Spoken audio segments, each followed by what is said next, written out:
If you need a dependable replacement for your RV's water inlet system, these multifunction city water fill panels from RecPro are designed to make water hookup simple and organized. These products are direct OEM replacement multifunction inlet panels. They both feature a city fill and winterize inlet, as well as 2 coaxial cable inlets.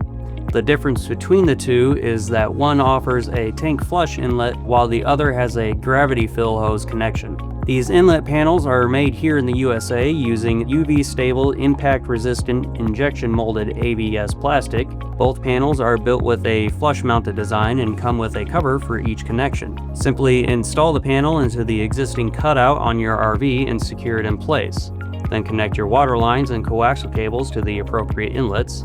Then use the labeled ports based on your specific water hookup needs. The dimensions for these inlet panels are up on the screen if you want to pause the video and take a quick look. If you'd like to learn more about this product, go ahead and click the link in the description below. And remember, when you're rolling down the road, roll with RecPro.